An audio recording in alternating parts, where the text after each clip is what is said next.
all turn this hobby that you love so much into a multi-million-dollar business?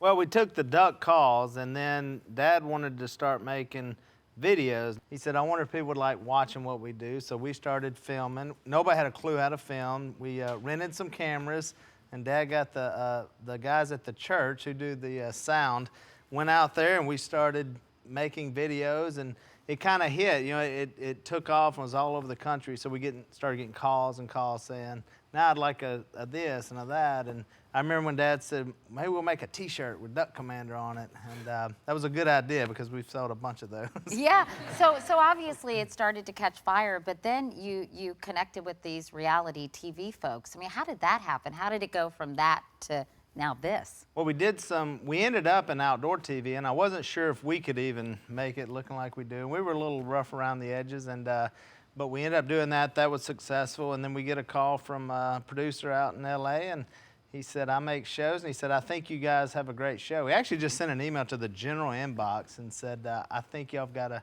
show here. We discussed it, and A&E came out of nowhere and wanted 2 pilots. I don't know if they knew the comedy and how funny it would be. I think when looking at us, we don't look like comedians, so, but it turned out so funny and real family-oriented, and they had a hit.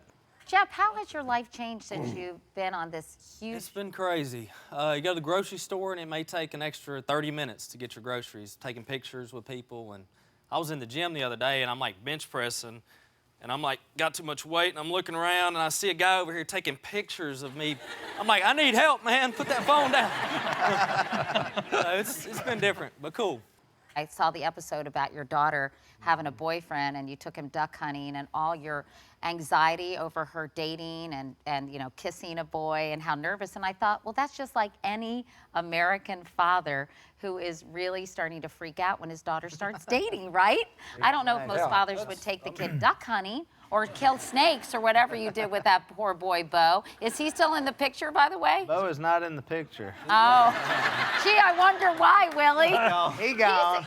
I tell you, that... get to the heart of a guy a lot quicker when you look like we do, and you're out in the woods and you have weapons. I mean, they're listening to everything you say.